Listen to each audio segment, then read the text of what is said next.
What's going on, everybody? Welcome to Track 26, the Lightskin War, Volume 2.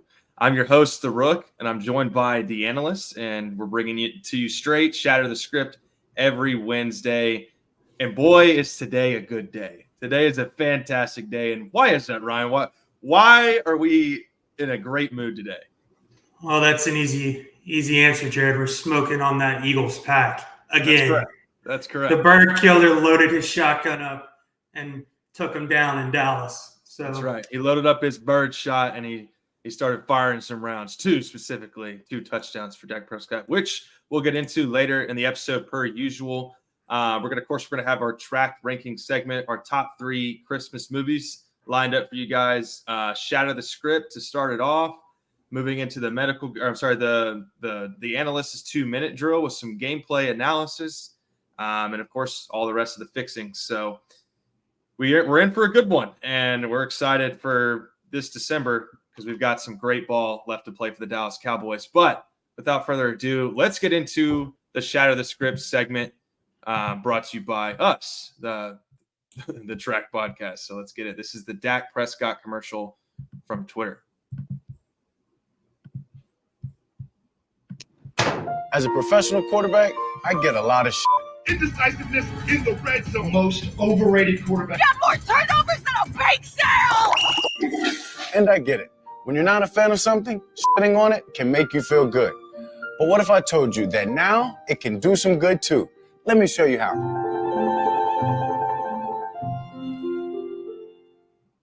First, if you're 45 or older, talk to your doctor about getting screened for colon cancer.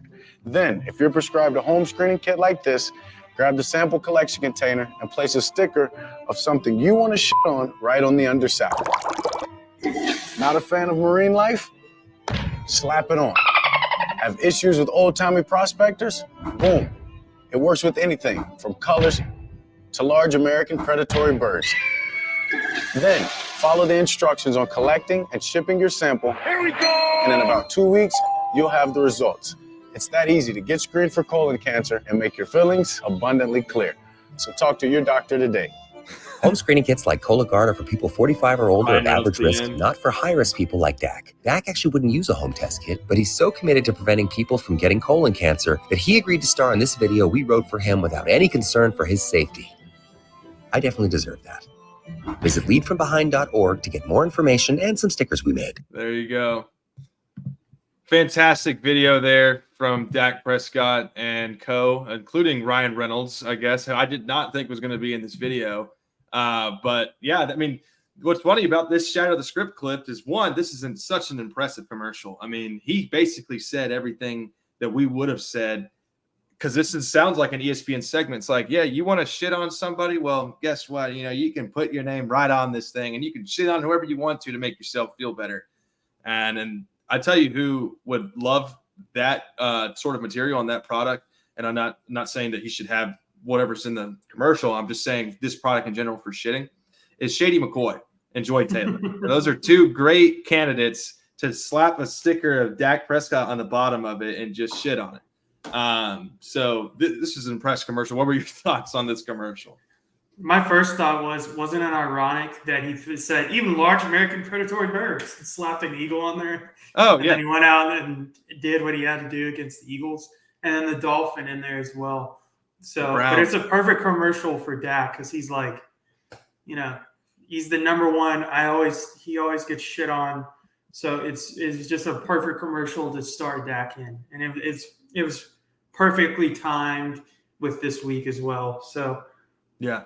And that's even going into the gauntlet as well, which I think is hilarious. I mean, it could have been more perfect marketing timing from what they're doing. And it was for a good cause too, so they can't criticize it. So, I mean, the video speaks for itself. This was, I mean, I know I'm a Dak stan and a Dak disciple, but this video, like, I was laughing out loud. I was like, wow, like this is exactly the kind of content I want to hear from like Dak Prescott. The amount of slander that he takes as a starting quarterback with the star on the side of his helmet. So, all right, let's move on directly into the 2-minute drill presented by the Analyst, which we're going to have some in-game play analysis, some statistical records and stuff, which we'll split in the middle That stats will come first. And then once we get into that stat or that play-by-play analysis, it'll move us directly into the NFL Week 14 recap with the Buffalo Bills and the Kansas City Chiefs. Without further ado, the analysts, go ahead and start your mark. Yeah, so I'm going to go ahead and start. Usually this is Jacob's part right here at the beginning. I wish Jacob, the medical guy, was here to give his little spill on the injury reports, because there's been some interesting injuries, particularly towards the Dolphins with Tyreek Hill, and then kind of some lingering ones out there from like Trevor Lawrence and how they're doing. But I am the analyst, so I am the stat guy. So I am not bringing that to the table. But we'll go ahead and get started with some stats, and then we're going to roll right into a video of the controversial call that was made in the Chiefs-Bills game, but I will break that play down. So we're going to go ahead and start off with Zeke Fat-Ass Elliott, fat-ass question mark. 22 carries, 68 yards with 7 catches, 72 yards and a touchdown. This is a huge game for the Patriots in just a season that doesn't matter. But, even though I've said my piece about Zeke, it's always kind of nice to see that he still got it every once in a while. Yeah. He had a great game on Thursday night, and he helped the Patriots win, I think, their third game. They're just a mess. And then the next up, and the other thing I was going to say about this is I have a lot of guys on here that we don't ever really mention. So that's good. this season this particular week had a lot of names that just kind of popped out of nowhere. So the next one is Zach, I don't want to play Wilson. I mean, there's been all these reports out that he didn't want to play this year or play this week. It was almost like he was crying about wanting to play for the Jets. And then he went out there and threw for 301 yards, 2 touchdowns against the Texans, who have a pretty good defense. And they handle the Texans pretty well. Another guy that we need to worry about is C.J. Stroud. He's on the concussion protocol, so hopefully he's all right. Next up, Desmond Ridder. I mean, we never mentioned Desmond Ridder. He had 347 yards, a touchdown, and an interception with an L. And, I mean, we've been saying this season he has been just atrocious to watch just because the Falcons, I mean, they have every piece they need. Right. But it's sad that they lost. But, I mean, he also threw for 347 yards. In that same game, Rachaad White had 25 carries, 100 yards for the Bucs. I mean, he popped off. And then shout out, and Drake London too.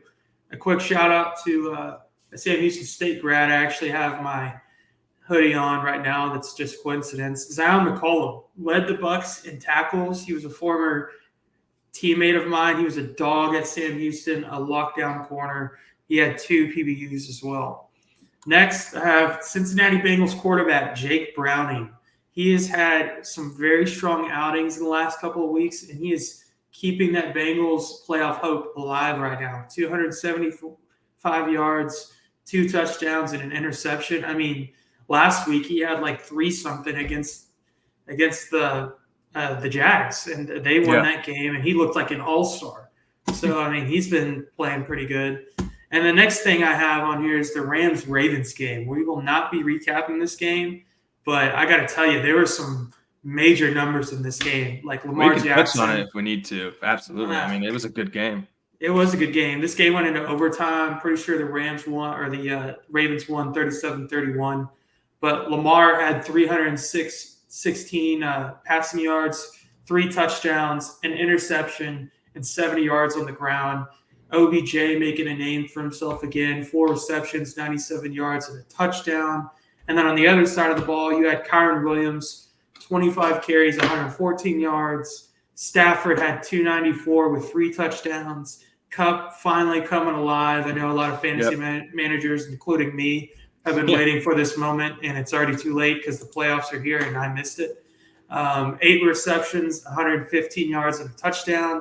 And then Puka Nacua with 5 receptions and 84 yards. Shout out to Puka Nacua, man. I said that when Kupp came back, he had basically disappeared, but I think he's been more productive than Kupp has this year, and that might just be because Kupp has some lingering injuries. Yeah.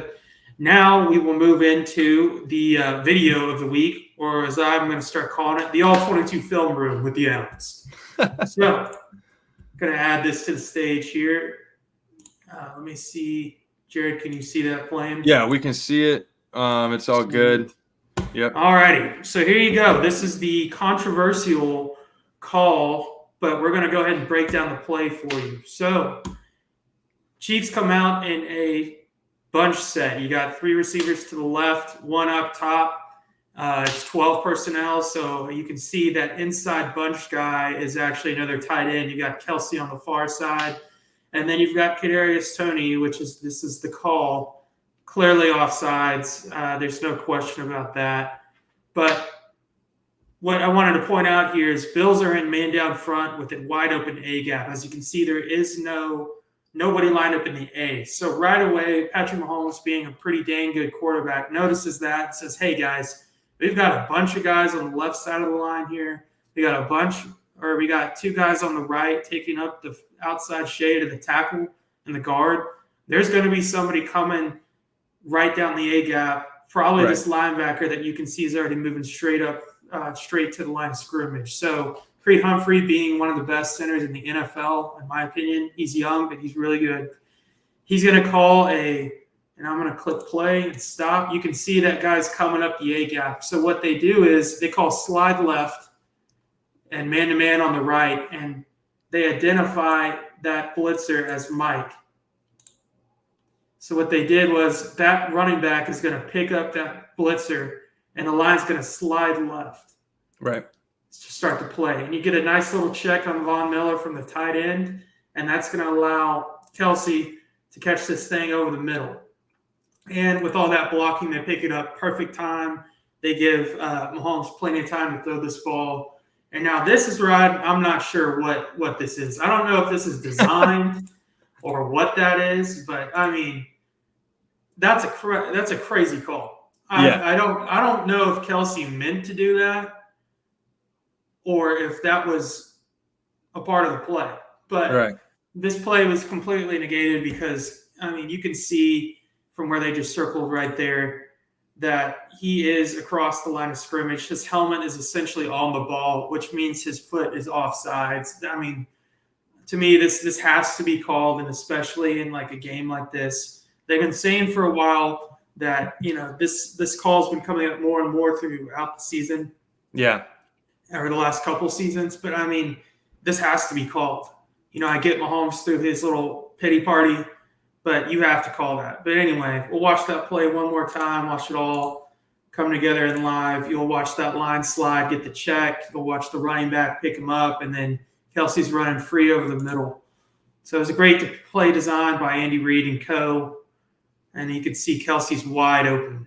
So it's just a wild play. I don't think that was designed at all. I wanted to see it again. Playing on his feet. Yeah, I wanted to see it again right there in real time, like he had it played, and you could tell his eyes weren't working its way over there. He was clearly trying to get up the field and find the best juke available. It wasn't until he broke that second tackle that he happened to look over there and find the perpetrator, I guess you could say. Yeah, and you see KaDarius Toney down here just like not even paying attention, but he cuts out of the screen. He's not looking for the ball until Kelsey kind of looks up. So to me, I don't think that was designed. I think that was just actually a baller heads up play from Kelsey. And we've seen that play broke down right there. So yeah, and that was awesome. Appreciate you doing that.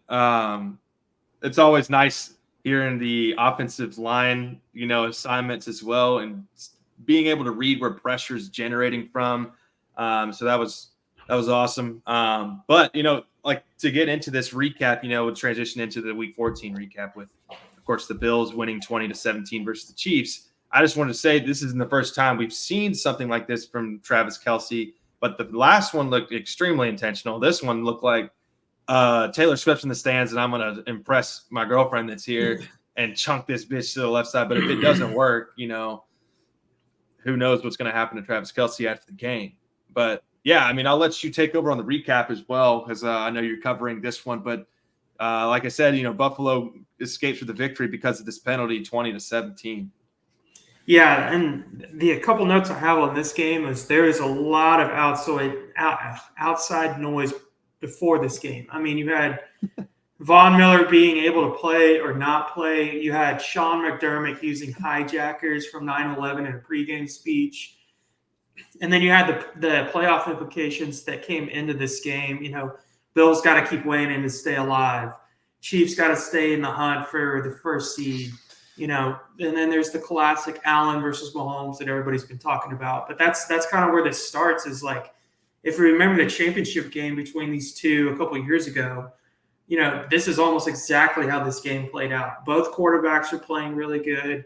Allen, I think, had like, let me pull that up. Allen had, I think, 230 yards passing. But, I mean, there's a couple plays in there. That one, I think y'all were over at the house already, where he was stepping back out of almost the out of bounds and just tossed that thing on 3rd and 10 and made a perfect throw. And then, you know, Mahomes was being Mahomes. He played really well. He had 271 in the air, had 1 interception. But I think the name of the game of this was exactly, like I said, the championship game. The Bills had the ball. They go down and they kick a field goal with 1:40 left. And I know that McDermott is shaking in his boots because they're standing on the sideline with 1:40 to go. And I know he's got PTSD from that championship game. And it almost ended up that way, but that penalty cost the Chiefs the game. And then you watch, you know, Mahomes and everybody afterwards. Yeah, that's my favorite freaking part. Out on the side, or like, I mean, it was just bad. He looked like, I get being mad and all that, and like everybody's like, oh, he handled it accordingly, but he went to the midfield to Josh Allen and basically bitched in Josh Allen's face, like, this is hey, exactly that was a dumb call, like. Yeah, that's exactly what he said. He said, that was the worst fucking call I've ever seen in my entire life. Travis Kelce was wide open. That was a fantastic play.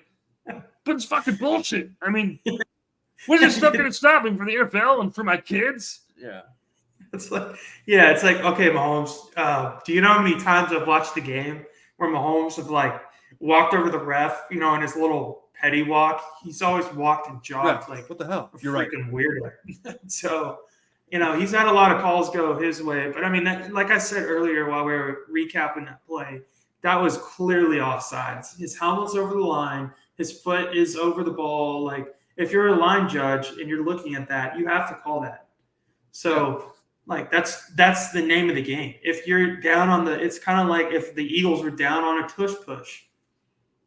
Like, and you got helmets over the line like they did against Dallas, you have to call it. So it's like, that's the name of the game. So that's something I want to. You made a good point there, because I can't remember what show it was on, but they said that play when they came on NBC on Sunday Night Football during our halftime show and we were spanking that ass.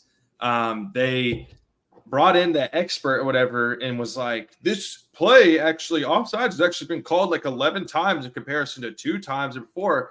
And then I think it was Nick Wright that said, actually, that's a fallacy. That's an inflation of a point there. Yes, they have, but the majority of those calls, a large majority of those calls that he's talking about, were on tush push plays where, and it was called in the game versus Cowboys and Eagles on a tush push where an offensive lineman was offside. So that's a fabricated thing, and it's just trying to protect the ass of the NFL. Why would the networks backstab them publicly? You know.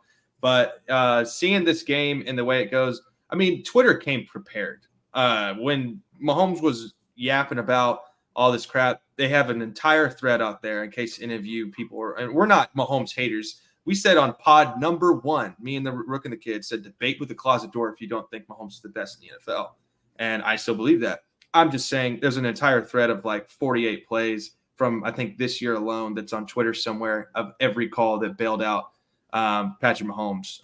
The Jets game specifically comes to mind, and I'm just like, but the last note I have on this is like, speaking on Mahomes, it speaks to like a team play, and that's kind of the last point I have on this is like, how much longer are the Chiefs just going to sit there and not go get a wide receiver 1 for Mahomes? Like, I think that Kelce is good, but Kelce's also getting older, and he's a tight end. Like, you need some outside threats that are not, 5'8" and running down the sidelines, or, Scatling that's dropped multiple balls that would win Chiefs games that Mahomes put perfectly in his hands.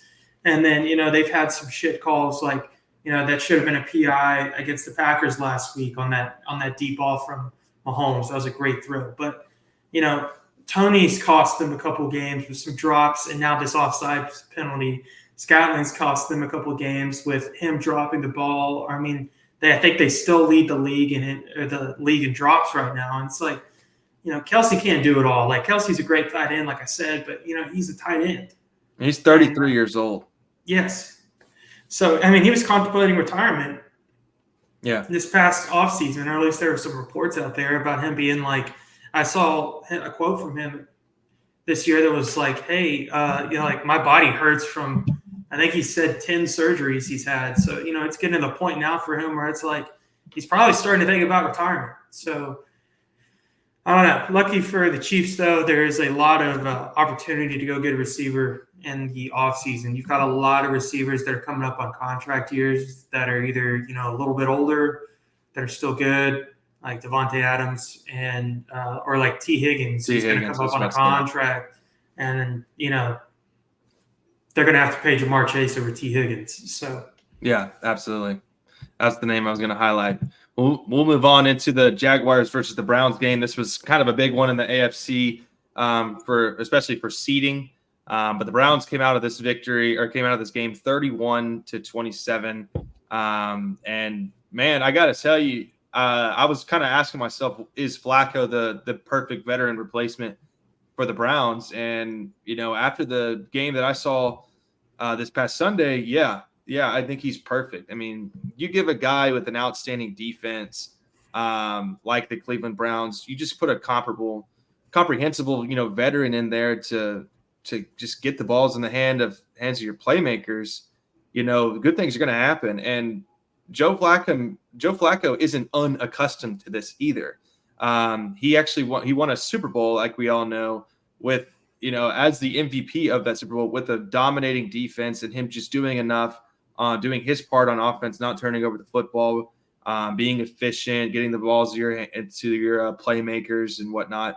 This is a perfect sign. And if they went out and signed somebody like RG3, you'd be sitting there down 31-16 to Trevor Lawrence, even if Trevor Lawrence threw 3 picks like he did in this game, which kind of brings me to Trevor Lawrence, who's, not having an incredible season. We talked a lot before, even off the record, me and the kid, and I know he hasn't been on in a while. He would probably, want to comment on something like this. But, Trevor Lawrence, man, we hyped him up all year about having Ridley finally getting a number 1, and they looked unstoppable week 1. And just throughout the season, he's had these weird games where you're getting 2+ interceptions and less touchdowns in the game. And, he got blown out by the Texans earlier in the season. It's just a very, I don't want to say disappointing, because it's not like his stats are awful, but if you're really watching the games, I've watched a couple of Jaguars games, I'm just not really impressed. I'm just not the most impressed in him, but he has been a warrior this year. I think they can improve their protection on the Jaguars. ETN has been Etienne has been a great beneficiary to their offense as well. Christian Kirk, who I want to say, I guess an agenda I was right about last year. I said he's a high-end wide receiver too. He's a very serviceable guy coming into this year. It was like we're about to find out the spread between a number 1 and number 2 and why Christian Kirk wasn't very serviceable. Well, this year he's been way more impressive than Calvin Ridley, especially against man coverage. And the last thing I'll say is, was Evan Ingram and David Njoku having a tight end competition of a lifetime here? I mean, they both had 2 touchdowns in this game. And you look, and it was, 11 receptions, 95 yards, and 2 touchdowns for Evan Ingram, and then 6 receptions, 91 yards, and 2 touchdowns for David Njoku. I mean, it's like, and Evan Ingram hasn't scored all year, so it must have been personal. Somehow, some way. It's a get-right game. Yeah, a little get-right game. But, hey, the Browns, they could find themselves, playing some good football in the playoffs with a veteran that's been there before.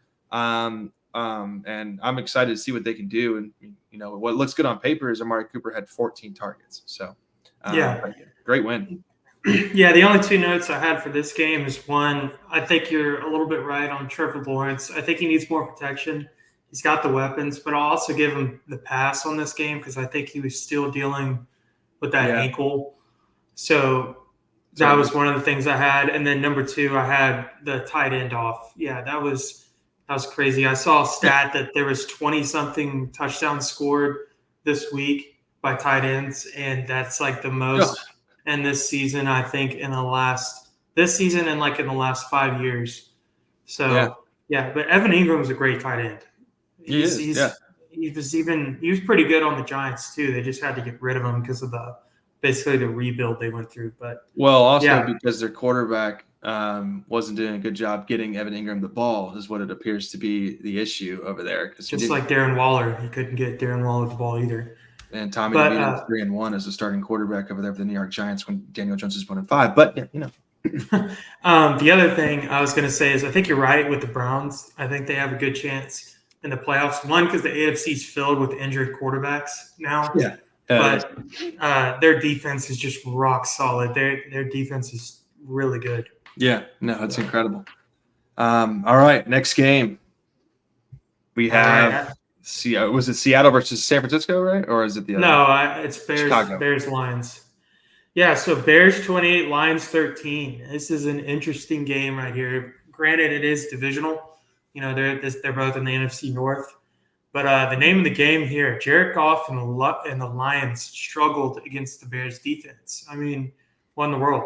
Jared Goff had 20 for 35, 160 yards, a touchdown, but he threw 2 interceptions, was sacked 4 times.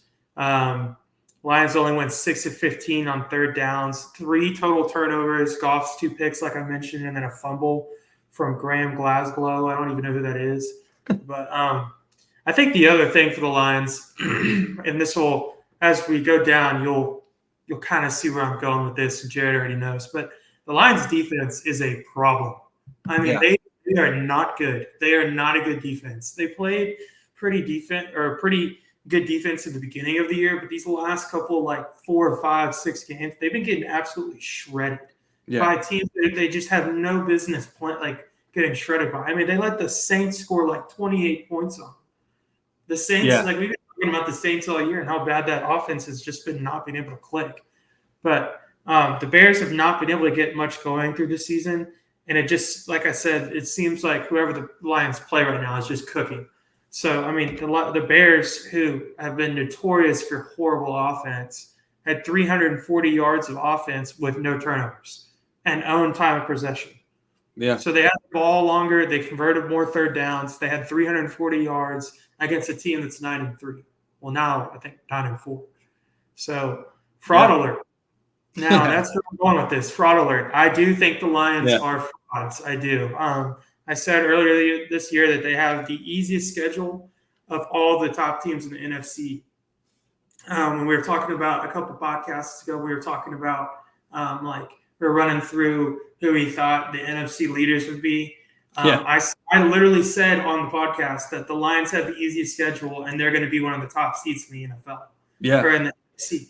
Well, now that narrative has completely changed. So when you look at the last 4 games, they barely beat the Bears on a comeback win 4 weeks ago. That's the week that you said it, I believe. The week that you said it, that's the game. Yeah. They lost to the Packers.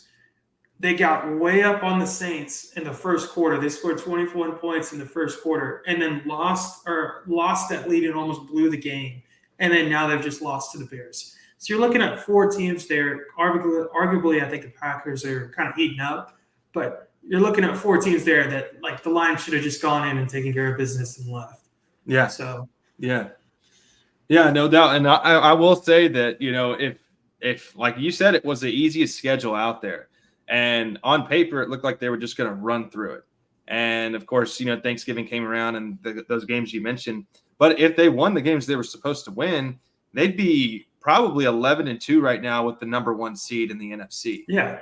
I mean, if you just give them one of the Packers or Bears games, they would be clinched right now. I'm pretty sure they'd be in the playoffs because that's one of those games is a divisional win. So they haven't even wrapped up their division yet. You've got granted, I think they probably will, but the only real threat to them is probably the Packers. But it's just wild that they have this such easy schedule and they started off so hot and now it's like they're just burning out. Yeah, one could say it's classic Lions franchise football, but then at the same time, I guess their struggles are in the regular season when the Cowboys could be in the playoffs. But yeah, that's question, a brutal game. Yeah, the real question that they're going to have to answer is Jared Goff going to be the face of that franchise, or was he a good bridge quarterback to where they feel like they can go get somebody else? Well, they have somebody else. That's the thing. They have Hendon Hooker, right? Yeah, and so he could be that next guy. We don't know, but I think ride out the rest of Jared Goff's contract. By the time he'll be like 33, 34 years old, he'll just be like a rental bridge quarterback for some other team. Possibly go back to the Rams. No, but yeah, Hendon Hooker could be the answer over there. You'd have to ask a Lions fan. I haven't heard much news about Hendon Hooker since the end of the league. But yeah, I mean, moving on into the San Francisco versus the Seattle game. San Francisco comes out of this game 28-16. Honestly, throughout this game, I was highly impressed with Drew Lock's play. There aren't many quarterbacks that put up those kinds of numbers against the San Francisco 49ers, although they only scored 16 points.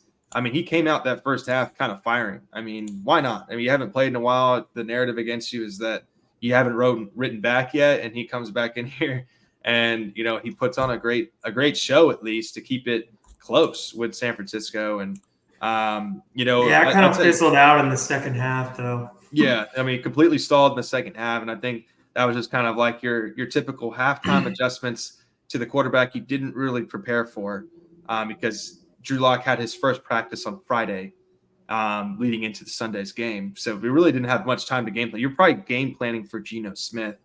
So maybe that's why that first half was kind of wacky.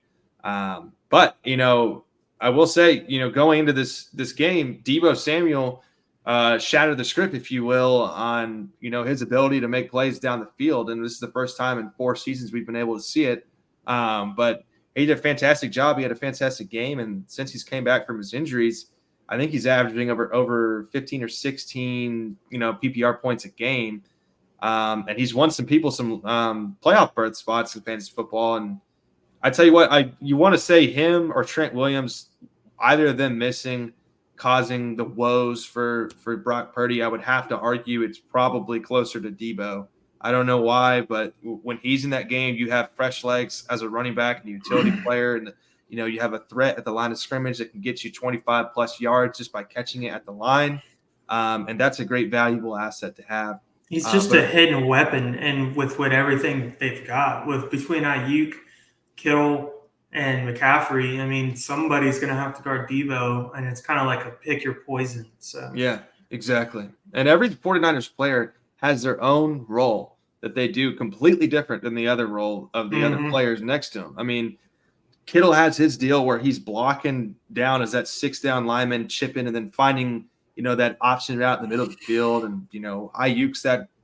gash route runner on the outside that, might deserve more targets, to quote a friend of mine. But, at the same time, that's not their scheme. It's just – but, I will say, this team here, I wanted to put this out there because Purdy's in that MVP conversation, and I can't stand it because – and it's not because I don't like Brock Purdy. It's because he is not the engine that makes that offense run.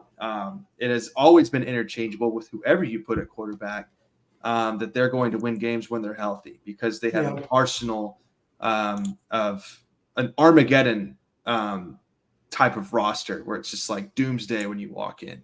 And, if Sam Darnold was the quarterback, if Cooper Rush was the quarterback, you'd have the same kind of team. You're riding on that defense and you're working the scheme.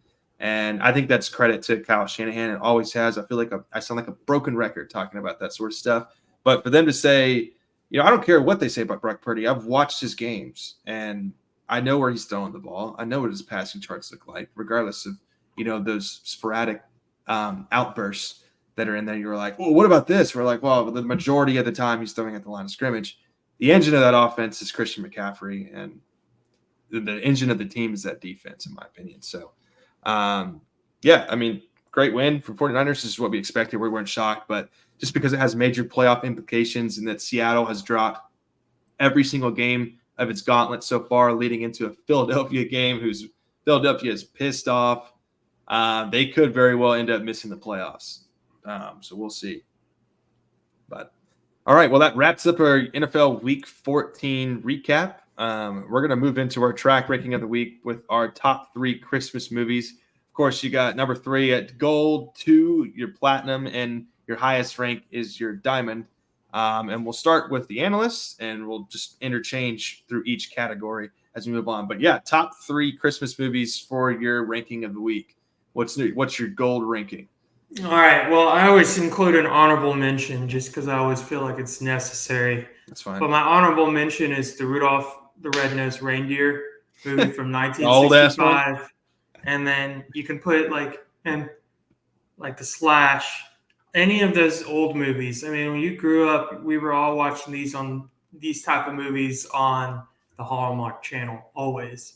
Yeah, ABC 25 Days of Christmas. Yep, and I mean they had all of them playing throughout our childhood. But my gold ranking, and this is going to be pretty basic, but Elf. I think you always have to include Elf on a Christmas movie ranking. They are. Yeah. I mean, this is always on TV. I mean, you probably could go turn on my TV right now, and it's on the TV. It's always around for Christmas. It's a funny movie, never gets old. So I'm gonna go with my gold ranking of Elf. Yeah. That's you're probably completely correct. Like if we turn on our TVs right now and looked on our service provider, it's like Elf right there, and then the movie after it, Elf. You know, yeah. Gosh. All right. On a rerun. Exactly. My gold is actually a trilogy. It's the Santa Claus trilogy. I almost had that one. It's the one with Tim Allen. I thought I'd do it justice because I probably watch it every year. Tim Allen's an underrated actor who's got a great sense of humor. But you rewatch his movies now and you're like, man, I used to thought these movies were not cheesy one bit. And, you see Bernard running around, whatever the hell that little elf's name is. And you're just like, ugh, like what is going on here? But, what a great trilogy there. I believe they just made a new one on Disney Plus. I think I watched it at my office or something like that. But so that's mine. That's Santa Claus is by with Tim Allen starring. All right, and then your diamond. All right, hold on. I was trying to see if it was actually on my TV, and it's not. It airs tomorrow. So yeah. All right. You mean my platinum, right? Yeah. Sorry, platinum. My platinum, me and Jared. I already know it. We're probably gonna have a pretty close list here, but my platinum is Polar Express. It's partially because me and my family have always watched this movie. One, when we were kids, there's so many quotes that we throw out that are inside jokes from it that we still laugh at today. But also only because, like, when me and Jared, when our family would put up our Christmas tree come around December 1st, 2nd, right after Thanksgiving, we would always pop the CD in of Polar Express. And, as we were putting up our tree, we'd watch it as a family. So a little bit of sentimental value for me from this movie, but it's also a great movie. It never gets old. Yeah. Every Christmas we still watch it. So me and my wife actually kept that tradition alive as we put up our tree this year. So it kind of runs through the family. So Polar Express is my platinum. Jared, what do you got for platinum? Yeah, you took the words right out of my mouth. Actually, that was my platinum as well. Was the Polar Express. It never gets old. It's like you said, we have that tradition. You're putting up all your ornaments and stuff on the tree. And we actually had this cool tradition where every year, especially when we were younger, we would try and find an NFL player ornament. I mistakenly got Ben Roethlisberger during his lawsuit. But we've got LaDainian Tomlinson ornaments. We've got Michael Strahan ornaments. We've got Tony Romo, Jason Witten. I mean, you name it. We were always grabbing these NFL players. Somehow, some way, Eli Manning ended up on our freaking Christmas tree. I always look at it when somebody pulls out of the box, and I'm like, disgusting. Yeah, you just who got that? Who the hell? Yeah, his arm's broken. Oh, wouldn't you know it? Yeah. Yeah, exactly. And the one that always gets me excited is the LaDainian Tomlinson one, because I'm pretty sure all three of us have it. Yeah. And the LT, that boy it's a cool looking ornament too. But yeah, I mean, just the all aboard, him, his robe getting torn on the bottom of it, the what's it called, the puppet scene, used to creep me out as a kid. Like just you're a Scrooge, you know. I'm like, God. But great movie, even though it's made by a pedophile. But all right, your diamond ranking. Well, I'm sure this isn't going to fall far from your list again, but my diamond ranking is The Muppets Christmas Carol. And that is also because it is sentimental to my family. Every Christmas Eve, we watch two versions, either one of the two versions of the Christmas Carol. We either watch Carrie's version, A Christmas Carol from Disney, or we watch Muppets Christmas Carol. And like Jared said on the last podcast we did, it is they do the great job on the Muppets Christmas Carol. I mean, they do a great job of telling the story. They make it kind of funny. I mean, it's good. So there's a lot of comedy, but it's like, you know, you're still getting the Christmas Carol story in this movie.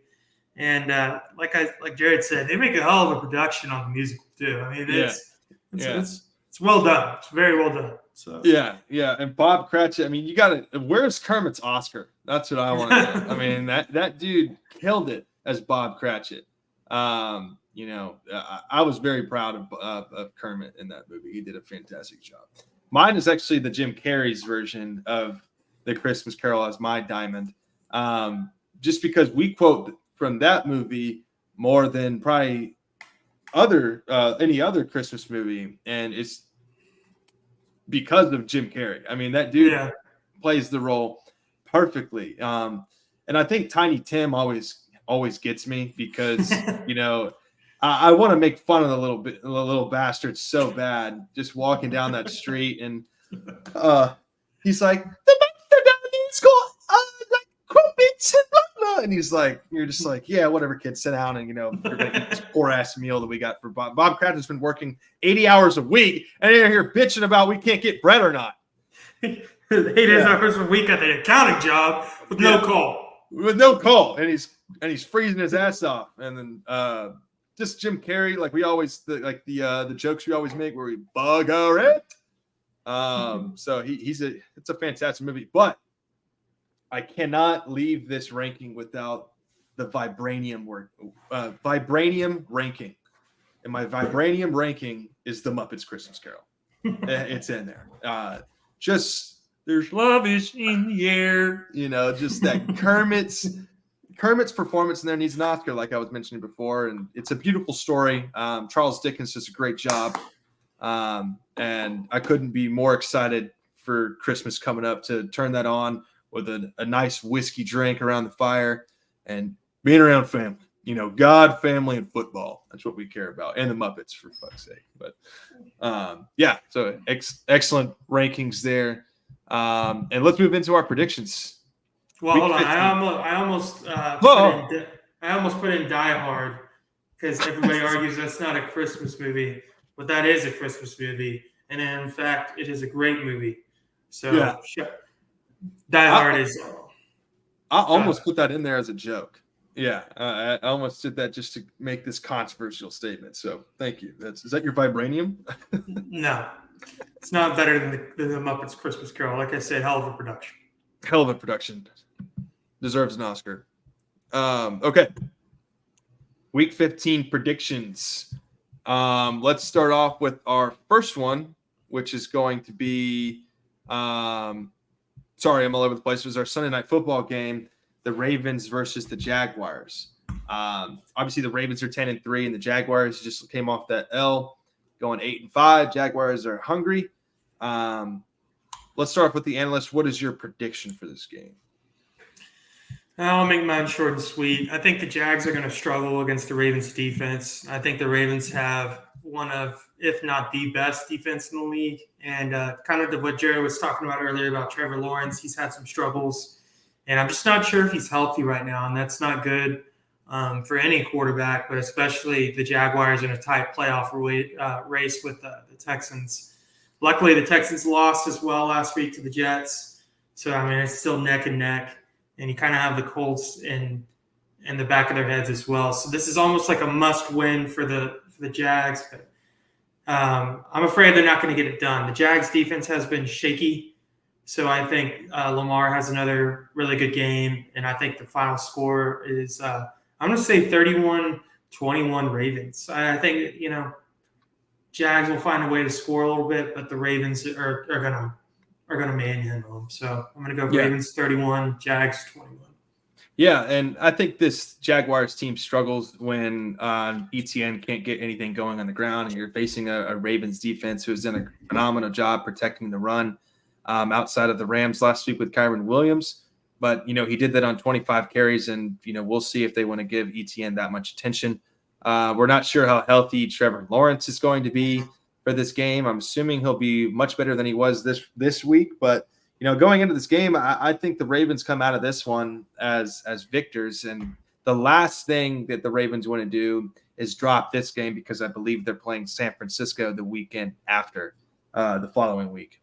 So I've got the Ravens 28-23 beating the Jaguars. So we'll move in. Let's move to our next game, with the Monday Night Football game. Now, this is a big one. This is the finalization of the Philadelphia Eagles gauntlet, but more importantly, the Seahawks gauntlet. We don't really want to – they're not a winning team anymore, but the Seahawks have played some very, very tough opponents their past 4 weeks, and this is the last of their tough games, I think, for the rest of the season, because they've already played San Francisco twice. But yeah, 10-3 Eagles versus the 6-7 Seahawks. What I have for this game is that I think the Eagles come into this game pissed. I think they come in like a lightning rod. I don't believe that they're going to drop another game this season. They've got a pretty breezy schedule. Not to say that this game is not going to be close. I think it's going to be very similar to the Dallas versus Seattle game. I've got the Eagles winning this one 37-31, and a back and forth battle. I think Metcalf gets involved. I think they're going to attack that secondary. I don't see too much success in the ground for the Seahawks running backs, but I do expect Sirianni to come to this game and run the football. So expect some high production from Hurts, as well as from DeAndre Swift. But yeah, 37-31 Eagles for this game. Well, I don't really have much to add to that. I feel like you just read my notes. The only thing different that I have here is that the Eagles are going to score 38 and the Seahawks are going to score 24. So, I mean, I can't agree more. I think the Eagles are pissed off. I think they're kind of looking for a break here. I think they see a good opportunity with the Seahawks. A get-right game. Yeah, kind of like a get-right game, but, I think the Eagles take care of business against the Seahawks. I kind of think the Seahawks are kind of fluttering away. They had a good chance. They had a good start. Now they're kind of being figured out. Earlier in the year we had them, or at least I had them a couple times in the lower part of my top 10 teams. But now, they're playing a real gauntlet of the schedule, and I think they're kind of looking at themselves like, we got a good team, but we know who they are. Yeah, we know who they are, and they kind of need a new quarterback. Like Geno Smith has kind of regressed back to where he was, and now they're kind of reeling. So they have a chance to make the playoffs, but with the Packers and the Rams being around, I don't know. I don't really see them making it. The Packers and the Rams, to me, are a better team than the Seahawks. So I think it would have been a lot clearer of an image if the Packers pulled out a win on Monday Night Football, which was that's a very good point. Not good for them, but I still think that the remainder of their schedule, they can escape and maybe make the playoffs. But yeah, I wanted to go to this last Saturday night football game and then circle back with kind of a funny question because of the slate that they have for the Saturday games. I thought it was hilarious. But the Saturday night football game is the Broncos at 7-6 versus the 9-4 Lions. This is a big game because I'm not fully confident that the Lions can come out of this game alive the way that they've been playing, the way their defense has been playing. The Broncos are one game away from catching up to the Chiefs, which sounds crazy. Obviously, I don't think they're going to catch up, but this is a game that the Broncos could screw around and win this game. So I'm actually going to go with them in this game, and I might sound crazy. I am too. Yeah, I've got the Broncos in a low-scoring affair per usual with the Broncos when they win against these winning opponents, 22-17. And I think Russell Wilson leads a late drive and gets in the end zone with Cortland Sutton to get them ahead by 5 points, and then the Lions don't have the timeouts to combat it. So yeah, 22-17 Broncos. They moved to 8-6, and the Lions dropped their second or third straight. Yeah, I mean, I've got relatively the same thing. I do think the Broncos are going to come out, but I kind of think they'll manhandle the Lions. Broncos are kind of getting to like a gritty football team. Their defense is playing really well. They got PS2 out there, and then they've got a pretty good defensive line. So I mean, they've been able to handle. They've handled the Chiefs. They've played a lot of games close. They started off horribly, but now they're kind of back in the swing of things of like, hey, we've got a real shot to win the division here. So, I think, like I said earlier, the Lions are frauds. There's no other way to put that. I kind of think they get Jared Goff, and I think the Broncos win this game, honestly, pretty handily. I'm going to say 24-10 Broncos. Yeah, and it's just strange to me because – after that, I personally don't think the Lions will drop another one. I think they'll finish 11-6, but people will start freaking out, being look at their schedule. Like, oh my God, they're 9-5. I know it's like the Green Bay Packers twice. The Vikings twice, and then the Packers again, and there's one more game in there somewhere. Yeah, here you go. So they're going to play Denver Saturday, and then Christmas Eve they play Minnesota. Then they play us, which I think we beat them pretty handily, and then they play Minnesota again. So I could see them finishing the season at 11-7. I mean, I think they could beat the Vikings. Yeah, 11-6. Those two wins will come out of the Vikings games, and then I do think they lose to Denver, and then they have to play us at home. And I mean, y'all been hearing this on this podcast. Dallas at home is a juggernaut. So, yeah. I think that's a pretty. And that's fair for this team. It's not like this team is actually an 11-2 team. I don't think the other that sounds crazy to me. But they are a good football team. But when they play good teams, even the bad ones, they've been mysteriously dropping them because their defense is fraudulent. But get a load of this. I thought this was crazy. This is the Saturday slate for this upcoming week. You've got the Minnesota Vikings versus the Cincinnati Bengals. That's backup quarterback Nick Mullins versus backup quarterback Jake Browning. Then moving into the Saturday afternoon game, you've got the Pittsburgh Steelers versus the Indianapolis Colts. That's backup quarterback Mitchell Trubisky versus backup quarterback Gardner Minshew. I mean, I want to know. So one, that's crazy. You have an entire slate, a day of football filled with backup quarterbacks. So enjoy your Saturday by watching all of the QB2s for your franchises combat each other. But I want to know, out of Jake Browning, Gardner Minshew, Nick Mullins, and Mitchell Trubisky, which out of those four do you think impresses you the most in this Saturday slate? Personally, it's just all obviously there's a better answer than most. Mitchell Trubisky's going to be at the bottom of that barrel. Nick Mullins is going to be at the bottom of that barrel. But Jake Browning and Minshew have kind of done their jobs as backups. Which one would you take over those two, Jake Browning and Gardner Minshew? I'm like, I think my 2-minute drill kind of gave it away. I'd go Jake Browning. The last two games, like I said in my 2-minute drill, he's been an absolute dog for the Bengals, and he's kept them in playoff contention. But you can also argue the same thing for Gardner Minshew. I mean, he's doing his job. It just really makes you wonder where the Colts would be if they had AR-15 right now. I would love to see the Colts next year if they can keep everybody together, But also that also speaks to the Colts head coach. I mean, he's been real strong. I forget his name right now. Shane Steichen? Yes, Shane Steichen. He's been really good. But out of those quarterbacks, I'm taking Jake Browning, man. He's been a baller. Now, I will say, with Gardner Minshew, he's gone through this game, obviously, with the Anthony Richardson injury to start the year. A first-year coach, the loss of Shaq Leonard, the loss of Stephon Gilmore coming into this game. Their owner tried to sell a dolphin or transport a whale somewhere. Jonathan Taylor's been in and out of injuries. Well, now he's hurt again. And you've got the Colts sitting at 7-5 or 7-6, whatever they may be right now, tied with the Houston Texans, who have had their stud, quote unquote, CJ Stroud MVP candidate. And you're like, wow, that's impressive. But then you go into Jake Browning's scenario, who arguably has a much easier setup than Gardner Minshew, but in my opinion has been more impressive than Gardner Minshew. I think Jake Browning has looked after that first W that he had, he walked to midfield with a stone cold face on. I was like, this dude's not worried about it at all. But he's got T. Higgins, Jamar Chase, you know the roster, Joe Mixon, and of course Zach Taylor with a top 15-ish defense. So he's getting the job done. Maybe he gets into the playoffs.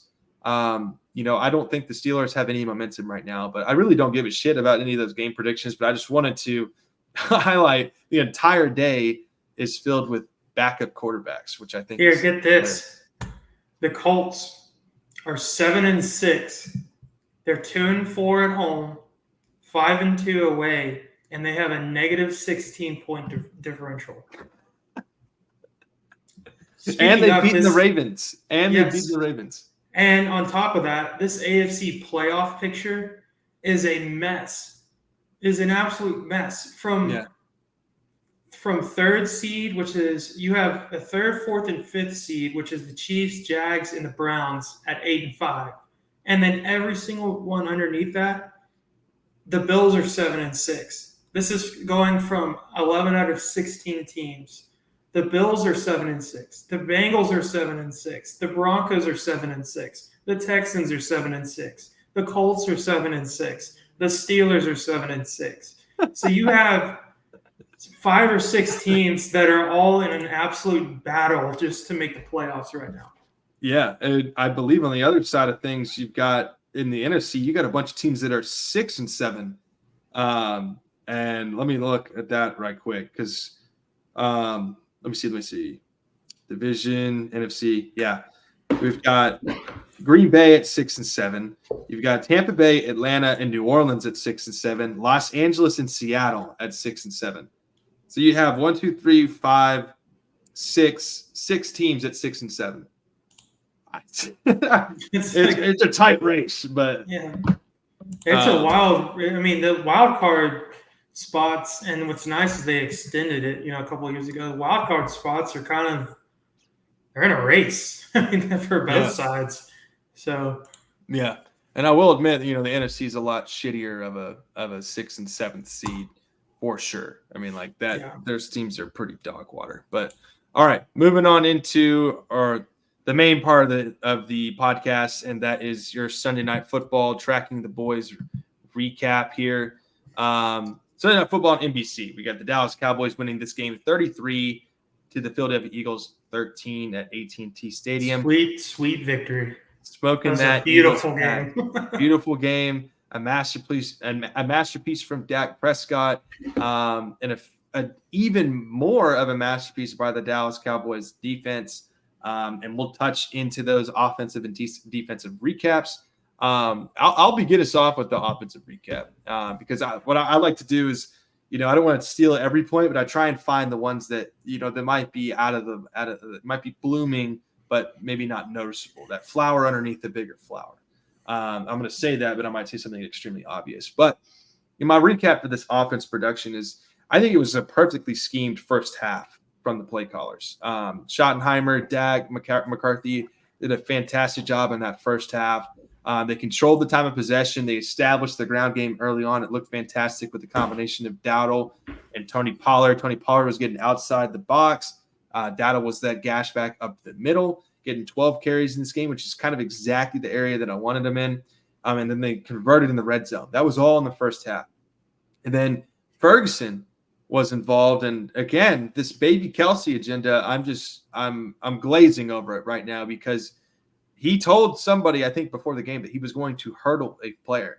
And little did we know he was actually going to hurdle another player in this game, which I think was a result of the run game. I think our run game was effective enough that we were able to focus on Ferguson, even though they may have had him kind of under control because he was such a focal point in the first matchup with them. And then I will say one more thing, and I'll leave the rest up for you, is the one turnover from Prescott, which resulted in the only Philadelphia offensive touchdown. I think they completely exposed this Philadelphia Eagles sloppy play against the grain of the refs. I mean, the refs were in there. We all saw the stat on Twitter. Most people did, that those refs that refereed that game were 7-0. Or the Eagles were 7-0 when they had those refs, and they averaged only 6 penalties. Well, the penalties were very even. I thought the Eagles looked very sloppy. The only call I disagreed with was the ticky-tack defensive pass interference comboed with the face mask. I thought that it wasn't a defensive pass interference, but I thought it was for sure a face mask, which you got to call those. Definitely a face mask. It's definitely a face. So all these bailout calls, you played sloppy. Philadelphia played like shit. I will admit. I mean, they looked terrible. But I know you have a comment you probably want to make, and I'll let you present it whenever you want. But we talked about it in the Twitter group chat about that turnover, that fumble from Prescott, and what he saw on that play. And I wanted to save that for you because I know you probably wanted to saw it. I'm pretty sure you were the one that sent it in the Twitter group chat. But yeah, I wasn't, but I do know. I didn't see the play. I was busy at work today, but I'll just read off my notes. Jared kind of tried to say that he wasn't going to read them off, but he literally read some of my points. But for the offense, first off, completely out-schemed and out-coached the Philadelphia Eagles, which was great to see because I hate Nick Sirianni. I think he's a joke. You know, they act like they're the big bad boys of the NFC. They're just fake tough guys. And, you know, they got completely out-schemed and out-coached by Dallas. And mind you, this should have been the second game we beat them. Lost to a game of inches, you know, at their place, yada, yada. Yeah, we lost. But this game we're talking about here, credit to the coaching staff, man. I mean, they, like Jared said, they came out and they came out in the first half ready to ball. And that's exactly what Dallas did. And they got everybody involved. Ferg led the team in receiving. Lamb right behind him with 7 yards and a touchdown. Cooks with a bunch of opening seams. Like he's become a great asset to Lamb. And, you know, if you watch the all 22s and you watch the scheme, it's like Cooks is setting up Lamb for a lot of stuff, but he's also getting his targets as well. And then finally you saw Gallup make a play, which was nice, even though I have my mixed feelings about him. And then like Jared said, I love seeing them getting Rico Dowdle involved. He's been a nice little hidden gem for Dallas. He's been our up the middle guy, and he's been really good at getting 3 or 4 yards of carry. And, you know, it's really been helping Pollard on the outside. So got the run game going early, which clearly helped Dak out during the game. And the other thing I have to say is the offensive line looked the best they have all season. And there was not a better time for them to play a great game versus that nasty front seven Eagles have. I mean, they basically took Jalen Carter and Davis to the woodshed. Yeah. I mean, they were not effective at all. The only time Dak got pressured really was that strip sack that Jared mentioned. But yeah, I mean, I said last week, the way Dallas would achieve a good offensive game is by spreading out this front seven and making them beat you with their secondary. And that, I mean, you'll see Dak's passing chart here in a second, but everything was short and sweet to the outside, get your playmakers the ball and let them make plays. And I mean, that's what you saw Ferg do with the hurdle. Lamb made a couple good plays. I mean, they were playing ball yesterday, Sunday, and that was beautiful to see. So that's my points for the offense, and you know, just a great all around offensive game from Dallas. And they you know, that's what you're looking for. We've been saying since the beginning of the season, you know, we want to see them open up the playbook. And I keep saying it. I have this comment week after week, but I mean, they are opening that playbook to the best of their ability to get their playmakers the ball. And that's been a major complaint with Dallas the last 3 seasons is like, why are we not just force feeding Lamb? And now that we are, you know, we're seeing the benefit of just getting our playmakers the ball, because it opens everything else up. And I mean, that's just very evident. Yeah, exactly. And like, I mean, our frustrations last year and those last 2-3 years was like, why aren't we getting the ball to our playmakers? Why are we forcing Gallup to get the ball when we know for a fact that he's washed? He's not the same player that he used to be. Yeah, however, can't get separation. However, and I will say the throw made him open, but we'll get into it later in the podcast on that massive, 35+ yard throw. from Dak Prescott. But also on that strip sack, like what we were talking about earlier, there was a play cooking up, if you will, not to be punny, but a play cooking up where we had a backside, basically wheel route. Cooks was wide open, and Dak had seen him. If he just had a split second longer on the film, it was there. But nonetheless, Dak played an excellent game. But let's move on to the defensive analysis, and I'll let you open up with the defense, and I'll kind of be short and sweet. But I'm sure you're gonna have everything you need to say about this defense because it was spectacular. But what were your thoughts on the defense in this game? Only allowing 6 points of offensive points. Yeah, and I'll quote exactly what I said last week. My mom was told under your Cowboys was defense has got to play disciplined. This RPO shit, they struggle with it, and I think that showed in a big way how well they've played. And I think the star of the night for Dallas on defense was Stephon Gilmore. Yeah, I mean, he absolutely played a great game against A.J. Brown. He locked him down. He gave up some underneath stuff later in the game that kind of inflated A.J. Brown's numbers. But for the most part, I mean, A.J. Brown was a non-factor when it mattered. And, he took A.J. Brown went after him before the game and called him old. And Gilmore was like, all right. So Gilmore at 33 is still playing great. The loss of Trayvon Diggs hurts. But, we've been able to – Bland has stepped up a big time, but Gilmore is he's so technical, man. He plays great technical football as a cornerback, which is arguably one of the hardest positions to play in the NFL.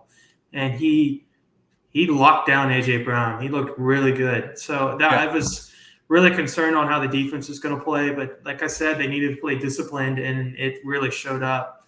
My next point I have is the D-line.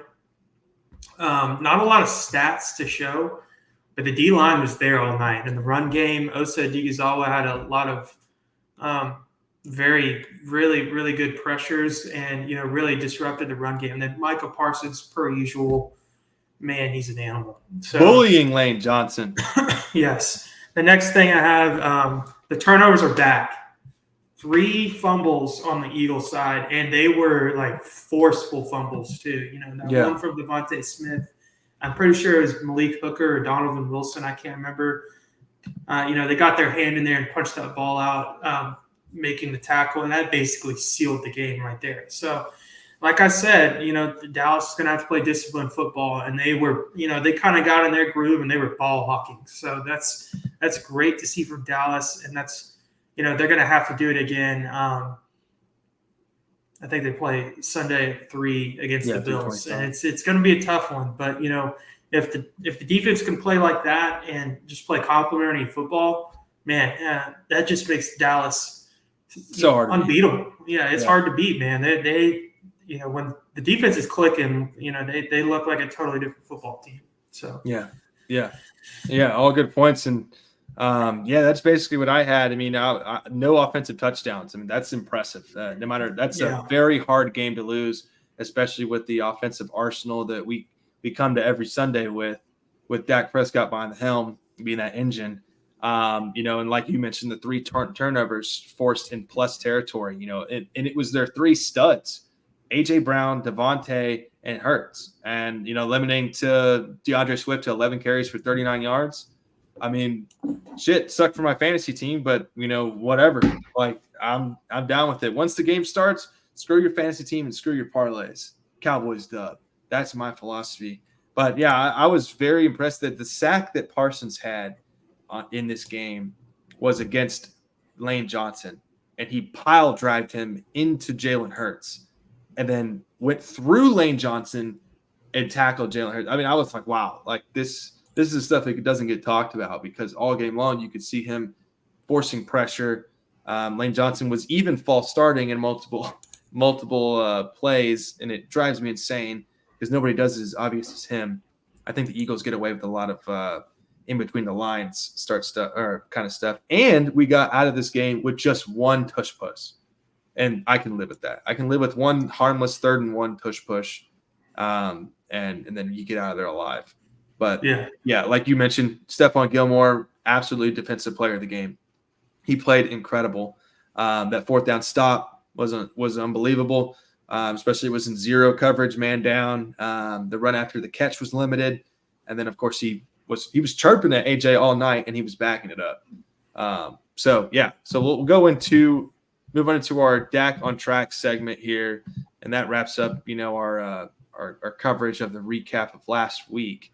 And let me bring it up here. But this is a pretty good chart. It's a little different chart than what we've seen the past 4 weeks, obviously, but this is what we said was going to happen once we enter the gauntlet. Is you'll see a lot more of this kind of football, really complementing or kind of contradicting off what that opposing defense do, because these are all going to be playoff teams who we're going to be playing for the most part. I mean, unless Buffalo just decides to blow it. But this isn't a bad chart. I mean, lots of green dots. We have a couple down the middle of the field. We have a lot, like you mentioned, Brian, towards the edges, at or around the line of scrimmage, really playing those out, spreading them out, getting those. I think a lot of those were screen passes, swing passes and stuff, and they worked. They did a great job. We made some great play calls here, but, great numbers here. No turnovers, even though the CPOE was negative. But here's the stat line if you're listening. 24 completions out of 39 attempts, 271 yards, 2 touchdowns, and 0 interceptions. But yeah, what's your analysis on the chart and your letter grade, and I'll follow it up.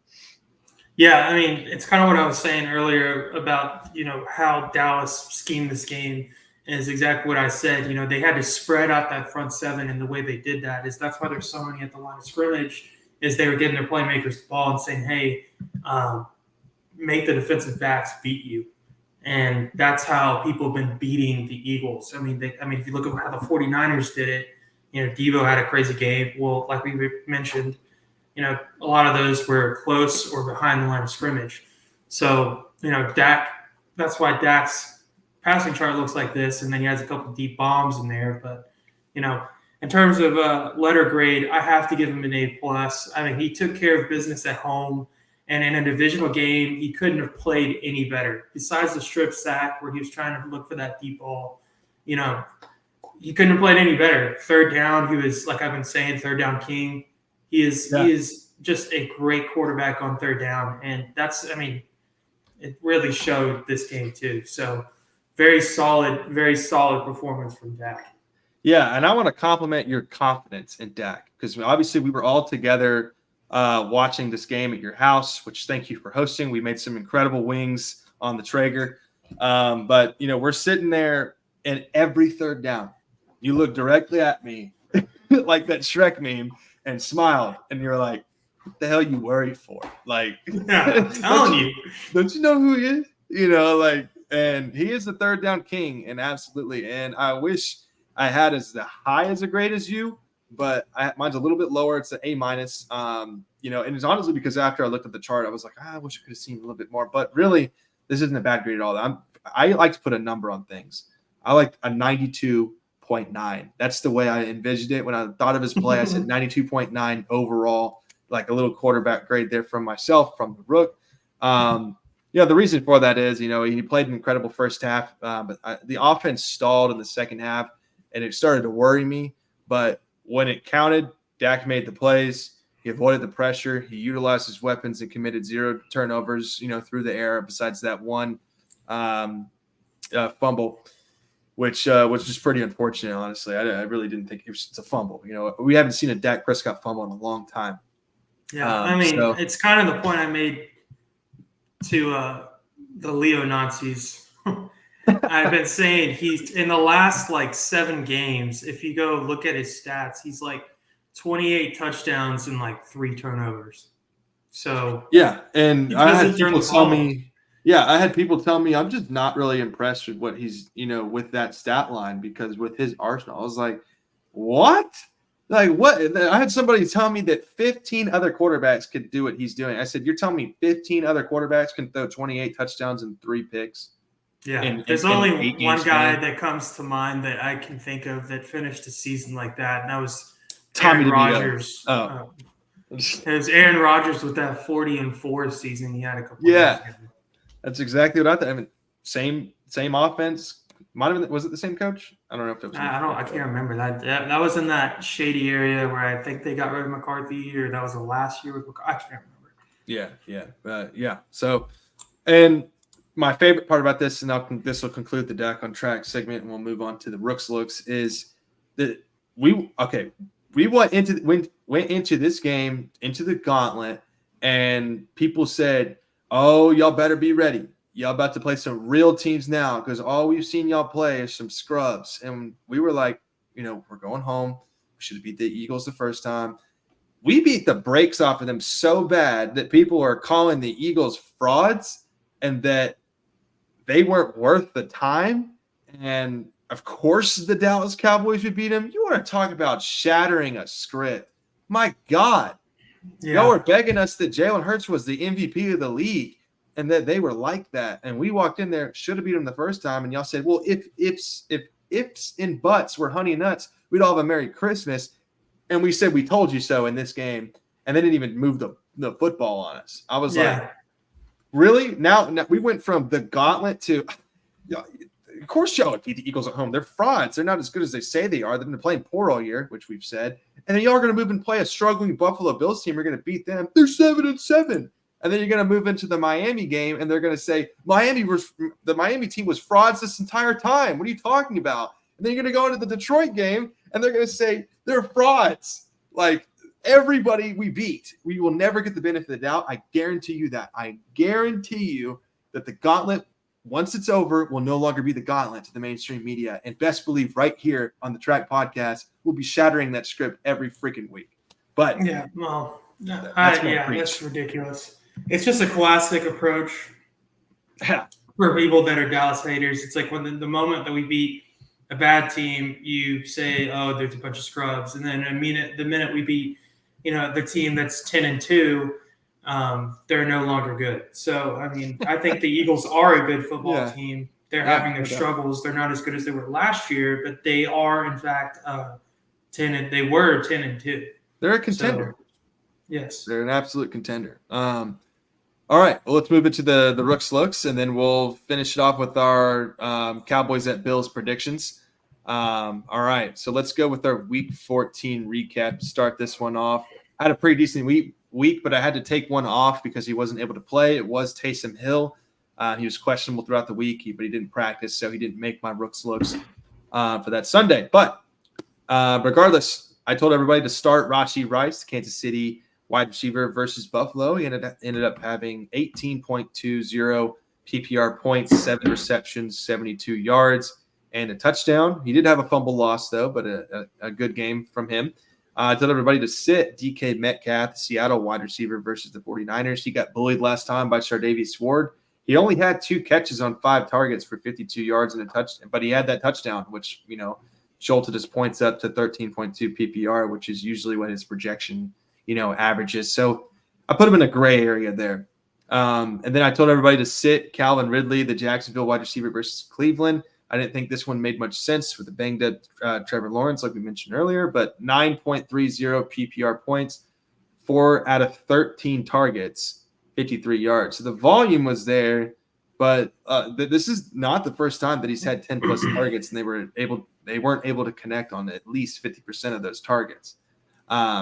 Then moving into the sleeper, this one's my favorite because in 2016, we loved our running back. And I told everybody to start Ezekiel Elliott, getting that primetime starting role. New England running back versus Pittsburgh, 27.0 PPR points, 22 carries, 68 yards. All of a sudden, he's better than Michael Gallup at receiving with 7 receptions, 72 yards, and a touchdown. And this is funny. If you're not familiar with free agency acquisitional bidding in fantasy football, where you have a budget and you can bid on a player that you want, I was fried in the league at 4-9, and I needed a running back, and I had a lot of FAAB is the acronym for that. I spent $75, which is a shit ton. That's more than half of your budget on Ezekiel Elliott, and people were like, "What are you doing?" I'm like, "Bro, I'm out of playoffs. I'm spending money on that motherfucker right there, and I'm putting him in my starting lineup," which I ended up putting him on my bench. So it was all for naught, but it's a fun troll. But yeah, sleeper worked out well. All right, Week 15, start him, sit him. Start Javonte Williams, Denver running back versus Detroit. We mentioned that Detroit was struggling. Javonte's been getting 15-plus carries a game. And I think this could be a big one. I think he finds the end zone here and maybe a 25-yard run. Let's hope. Start Derrick Henry, Tennessee running back versus Houston. A lot of people might already have Derrick Henry in their starting lineup, but he is a top 5 player all time versus the Houston Texans for some strange reason. He goes nuts against the AFC South. So expect a large workload. They're excited after that Will Levis comeback victory. They're here's a record for the day for you. Teams that were down 14 with less than 5 minutes left are 0 and 767. But after last night, Will Levis made them 1 and 7 and 600. 1 and 700 and 600. I can't even say the fucking numbers. 767. 1 and 67. That's crazy. That's crazy. That's a crazy record. Okay, sit Kyler Murray, Arizona quarterback versus San Francisco. I don't expect much here. This is a tanking team. Not sure San Francisco wants to get in the way of spoiling San Francisco, or Arizona wants to get in the way of spoiling San Francisco. The minimal weapons, the run game will be eliminated. We just kind of pray that Kyler Murray gets out of this game healthy. Sit Ezekiel Elliott, New England running back versus Kansas City. I think the Chiefs are absolutely livid from their previous game. And I expect zero production for the New England offense as a whole. So I don't think you're going to get a lot of production at Ezekiel Elliott. And then my sleeper of the week is David Njoku, the Cleveland tight end versus Chicago. Flacco's the perfect veteran, like I mentioned before in the podcast, and Njoku is a game changer when involved. So he's an absolute unit if you look at him. I mean, I think him and Odell Beckham Jr. said what's up to each other pregame. Oh, my God. I mean, Njoku is an absolute mammoth of a man. He's huge. Yeah, I mean, he's ginormous. Okay. It was my Rooks Looks Stardom Situm, and it's time to get into the heave of the week, presented to you by Dakota Rain Prescott. And this one, I know I'm doing a lot of Dallas stuff, but no, you got to. We just beat the Eagles. Yeah, I mean, it's a perfect Shatter the Script narrative. And there was another one that I almost did, thanks to the medical guy who wanted me to do it. But I ended up going with this one because this was just kind of like hey, put your little midsection on the table and say, what's up with it though? You know, kind of just, hey, did you forget who I am? It's 3rd and 5. We're up by 27 or 17 points or whatever. 5 minutes to go. Doesn't matter. I'm still slinging this hoe. Well, so, if you look at it, this is clearly man. Yes. And what's crazy about this is and we'll get to it in the play-by-play, but all right, here we go. 30-13 ball game here. Philadelphia down the 10-2 team. If they lose this game, they could tie the standings, and Dallas would actually become the 2nd seed. But it's 3rd and 5, 5 minutes left in the game. They line up in a spread formation with a single backfield in the shotgun. Dak Prescott doesn't play action. He finds some pressure, gets it away.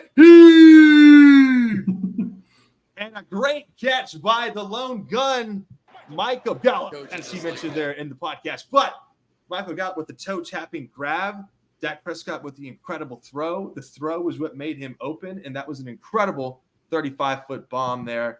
I was highly impressed. I about jumped out of my seat watching that play. It was a fantastic ball. It was a fantastic catch, and it was an absolute, hey, look who's back. Shady's back. Villain mode activated. Dak Prescott. He is your heave of the week. And now we get into our predictions for Week 15. The 10-3 Dallas Cowboys take on the 7-6 Buffalo Bills at Orchard Park, 3:25 p.m. on Fox. Ryan, what are our keys to success for this game? Followed by your keys to success. We'll do your mamas. We'll do our mamas to lunch Cowboys, and then we'll do predictions. But keys to success. Man, I really feel like this is going to be the hardest game. I agree. This is it's going to be cold. It's going to be windy, and Dallas has been really good at home, but these games away, they haven't played an away game like this all year. They did against Philadelphia, but I feel like since they play there 2 times a year, a lot of the guys that are on Dallas, they're kind of used to playing in the bank, in Philadelphia. But this game right here is going to be truly walking into enemy territory, So I feel like for the offense, it's going to take a couple adjustments. Maybe do the same thing that they did against Philadelphia, keep it short and sweet, and try and figure out a run game. So that Bills defense is on and off. I think they're a good defense, but I do think that Dallas can take advantage of them maybe in the short game and then eventually find those deep balls like Jared just did with the heave of the week later on in the game. So I'm going to look for like a disciplined strategy on the offensive side of the ball of, just getting Dak in rhythm in the cold, finding those seams, looking for CeeDee Lamb early, and then just executing a solid game plan like so. So I'll save my defensive points, but what do you got for offense? Yeah, my keys to success for the offense, is to run outside the tackles. I think when we thrive our best is when we're utilizing our speed, and having those, reverse plays and those outside the tackle runs with Pollard, with Kevontae Turpin, even sometimes CeeDee Lamb. I think getting tricky like that, and especially in a windy environment, can really elevate your offense and counter the crazy conditions of Buffalo, New York. So I think that's a big one. I think keeping Dowdle inside at that 30% snap percentage rate could really benefit like it did against the Philadelphia Eagles. And then my fourth one, depending on the weather, let Dak have control. Continue to let Dak have control. Jake Ferguson, Brandon Cooks, CeeDee Lamb need to have a heavy involvement if we're going to be able to pass in this game more than not. And I think the most important thing of the offense is to manage the time of possession. By far, I think keeping Josh Allen off the field is going to be elemental to success in this game. And then my defensive keys to success, and then I'll give it back to you, is like I just said, limit Josh Allen to be confined inside the pocket and generate some pressure quickly. Of course, he's going to be able to run around a little bit, but safeties have to play very smart over the top with Gabriel Davis and Stephon Diggs. There's always going to be that one or two throws from Josh Allen that are going to scare the living crap out of you. And Gabriel Davis can sneak behind you sometimes. So a lot like Gallup, but Gabriel Davis and Diggs, they're going to have to be contained. Dalton Kincaid, Jalen Hurts is going to have to step up because Kincaid is an elemental piece to this offense. And yeah, absolutely. So, but yeah, that's my keys to success on both sides of the ball. And then what are your defensive keys to success? Well, I'm going to ask you first. Do you think they put Gilmore on Diggs, or do you think they put Bland on Diggs?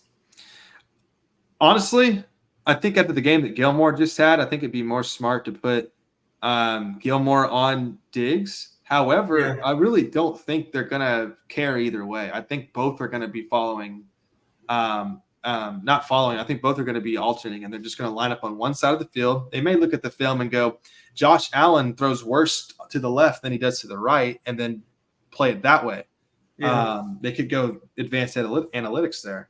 But, I don't think anybody in particular is going to follow Diggs. But if I had to guess, I would say put the veteran on him. Diggs and Gilmore have probably gone up against each other quite a bit, being in the AFC. So, but that's what I would say. What do you think?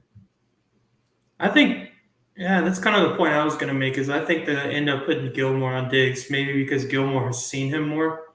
Yeah. So, he's game planned against him a couple times.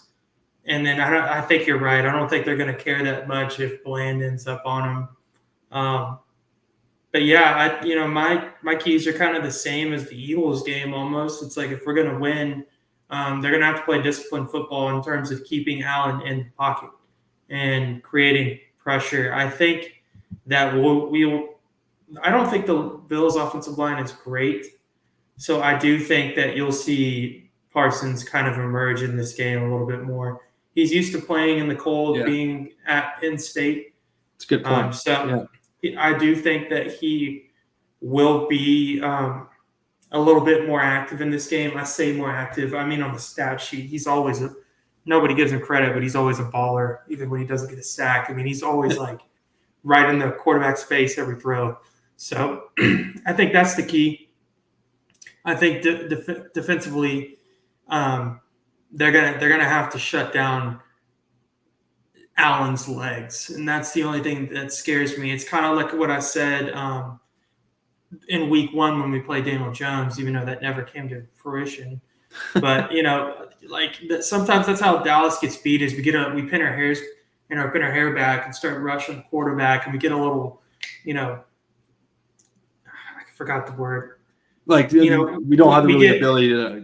We get honed in on the quarterback, and then all of a sudden the quarterback breaks loose, and now we're all like, oh crap, what are we going to do? So I think that's where it comes from. Disciplined football on the defensive side, let your offense work, and I think we'll come out okay. I'm just really nervous about the weather and the cold. I don't know. It's very uncommon to see Dallas playing cold games like this. So now, if I was the medical guy, I'd be making that point as well. But we don't do very great against dual threat quarterbacks, although we just played Jalen Hurts and shut him down. But historically, we don't do that great against scrambling quarterbacks. It's cold and windy, and it's an away game. So it's going to be a tough challenge for the Dallas Cowboys. But let's go into our predictions. But we'll start off with our Mamas Don't Let You Cowboys, and then followed by your prediction.